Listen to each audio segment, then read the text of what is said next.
तो जय शनिदेव दोस्तों, क्वेश्चन आंसर की सीरीज में आप सभी का स्वागत है। तो सबसे पहला कमेंट आया है कि भैया सोते समय आज्ञा चक्र पर ध्यान लगा सकते हैं क्या और उसका फायदा होगा क्या। हाँ तो भाई, अगर आप सोते हैं और रात को सोते समय आप आंखें बंद करके यहाँ पे ध्यान लगाते हैं तो आपकी वहाँ पे प्रैक्टिस हो जाती है। ध्यान लगाने की जो प्रैक्टिस वो बढ़ने लगती है, जिससे आपका ध्यान है जो आसानी से लगने लग जाता है अगर आप ऐसा करते हैं।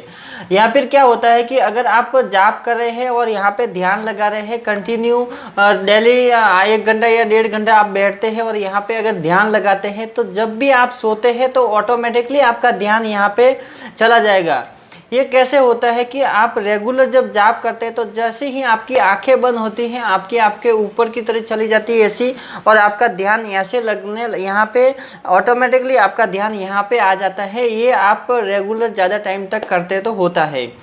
तो बैठ के जब आप एक ही अवस्था में बैठ के जब यहाँ पे ध्यान लगाते हैं तब आपका ध्यान लगता है। वैसे ही रात को भी अगर आप सोते हैं तो सोते समय आपका शरीर नहीं हिल रहा है और आप यहाँ पे ध्यान लगाते हैं तो आपका ध्यान लगता है। क्योंकि आपने देखा रहेगा जब आप सोते हैं तब आपकी आंखें बंद रहती है तो आपको तरह तरह के जो सपने आते हैं वो इसी कारण आते हैं, क्योंकि आपका जो सपने में जो ध्यान लगता है वो बहुत ही जल्दी लगता है।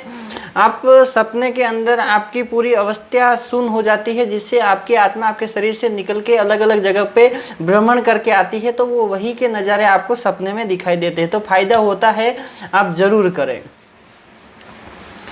दूसरा भाई का कमेंट है कि काफ़ी दिन से जाप कर रहा हूँ, कोई संकल्प नहीं लिया थर्ड आई के लिए। तो भाई अगर कोई संकल्प नहीं लेते तो कोई भी प्रॉब्लम नहीं है। आप अगर कंटिन्यू बिना संकल्प के यानी कि जाप करते हैं तो आपको फल तो अवश्य मिलता है, लेकिन उसका जो फल है वो आपको ज़्यादा भी उससे कहीं गुना ज़्यादा भी मिल सकता है। क्योंकि जो बोलते हैं कि जो सिर्फ कर्म करते रहो, फल की इच्छा मत करो, क्योंकि फल देना ऊपर वाले के हाथ में है, वो आपको देगा ही देगा। जब आप किसी के यहाँ पे सर्विस करते हैं, जॉब करते हैं, तो आपको महीने का जैसे पगार देते हैं, उसी तरह से जब वो आपके पेमेंट को नहीं रोकते हैं तो भगवान आपके किए हुए जाप, जो मंत्र जाप है, जो उनको दिया हुआ भोग है, उनको चढ़ाए हुए प्रसाद है, वो आपको 10 गुना यानी कि उससे 10 गुना ज़्यादा आपको फायदा मिलता है। तो ये होता है। तो आप बिना संकल्प के जाप किए तो कोई प्रॉब्लम नहीं है, आपको फायदा जरूर होगा। एक कमेंट आया है भाई का, नहीं लेना चाहता था फिर भी ले रहा हूँ। एक भाई ने पूछा है कि कल मैं बहुत दिन से जाप कर रहा हूँ, लेकिन कोई प्रोसेस, कोई अनुभव मुझे नहीं हो रहे थे।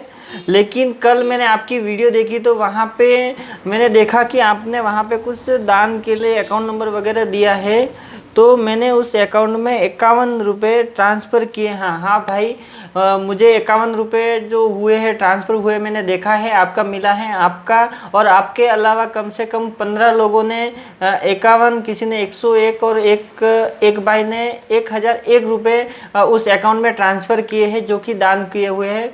तो ये क्या होता है कि ये आपको ही बेनिफिट होता है। तो उन्होंने लिखा है कि मैं बहुत दिन से जाप कर रहा था लेकिन मुझे किसी भी प्रकार का कोई अनुभव नहीं हो रहा था। आपकी कल वीडियो देखी तो वहाँ पे नीचे मैंने 51 रुपये का दान किया। तो दूसरे दिन से जब मैं जाप करने बैठा तो मेरा ध्यान लगने लगा, मुझे बहुत सारे अनुभव हुए। जैसे कि सबसे पहले मुझे शनिदेव महाराज के रथ के ऊपर बैठे हुए दर्शन हुए, फिर मुझे शिवजी दिखे, तो ऐसे बहुत सारे अनुभव मुझे हुए।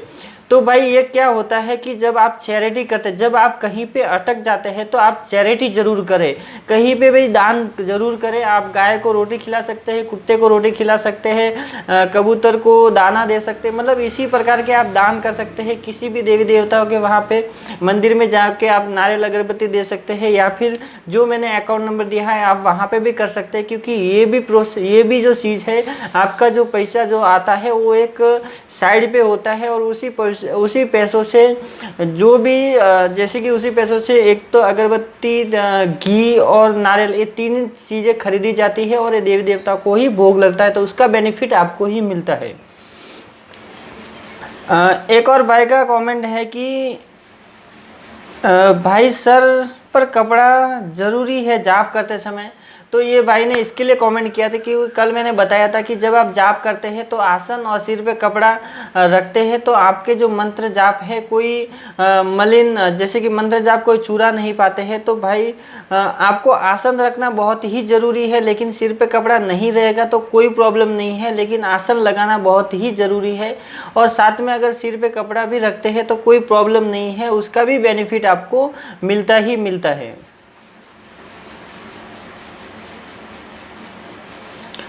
और एक भाई का कमेंट है कि सिद्धियों को भोग कैसे लगाए, उसकी विधि क्या है।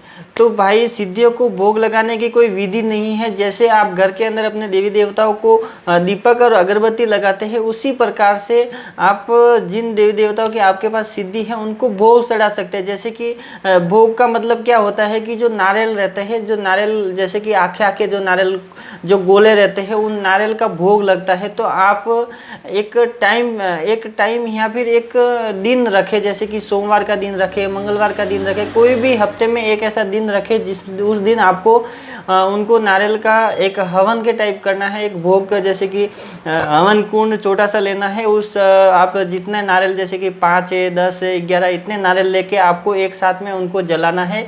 ऊपर से उसके अंदर घी डालना है। घी डालने के बाद उनसे प्रार्थना करनी है कि इसको स्वीकार करें। बस ऐसे ही आपको करना है जैसे देवी देवताओं को डेली करते हैं, यही भोग है, कोई विधि नहीं है, आप अपने हिसाब से कर सकते हैं। और एक कमेंट है कि भैया जब हम पूरी क्रिया एक साथ करते हैं तो क्या प्रेत उसी समय पूरा शरीर छोड़कर चला जाता है या फिर हम जाप या दीपदान करना पड़ता है। तो भाई ये उन्होंने इसके लिए पूछा है कि जब आप शनिधाम मनु भैया के पास जाते हैं तो वहाँ पे आपको क्रियाएं बताई जाती है, जैसे कि 8 क्रियाएं, जो लास्ट से लास्ट ज़्यादा से ज़्यादा 8 क्रिया होती है। तो वहाँ पे क्या होता है कि जब आप 8 क्रिया एक ही साथ में करते हैं तो आपके अंदर जो प्रेत रहता है, जो प्रेत बाधा है, वो पूरी तरह से नष्ट हो जाती है, यानी कि आपके शरीर से पूरी तरह से वो प्रेत नष्ट हो जाता है। लेकिन उसकी जो मलिनता रहती है वो आपके शरीर में रह जाती है। मलिनता का मतलब ये रहता है कि जब आपके शरीर में वो प्रेत रहता है तो जो भी पूरा कंट्रोल उसी के ऊपर रहता है, आपके पूरे दिमाग में, आपके पूरे शरीर में उस प्रेत का कंट्रोल रहता है। उस प्रेत के अंदर क्या क्या उसकी आदत है, क्या खाना उसे पसंद है, कहाँ घूमना उसको पसंद है, वो सारी चीज़ें जो रहती है वो अगर 5 से 10 साल कंटिन्यू अगर ऐसी ही आदतों के साथ आप चलते हैं तो आपके अंदर से प्रेत तो निकल जाएगा, लेकिन आपका जो व्यवहार है वो उसी की तरह रहता है, जो पहले की तरह रहता है। अगर आप गुस्सा करते हैं तो आपको गुस्सा भी उसी के प्रकार आता रहेगा, हालांकि थोड़ा कम हो जाता है लेकिन आता ही रहेगा। आपको अगर बहुत जगह पे घूमने जाने का शौक़ है, अगर कोई खाने पीने का शौक़ है, तो वो सारी चीज़ें आपके अंदर रह जाती है, उसी को मलिनता बोलते हैं। तो उसके लिए जाप करना ज़रूरी है, उसके लिए मानसिक जाप करना ज़रूरी है, क्योंकि मलिनता मानसिक जाप से ही ख़त्म होती है। तो ऐसा अगर आप करते हैं तो रेगुलर मानसिक जाप जरूर करें और साथ ही साथ दीपदान भी करें। दीपदान भी करने से आपकी मलिनता ख़त्म हो जाती है, बाकी बचा कुचा जो भी है आपके शरीर से धीरे धीरे ख़त्म होता रहता है।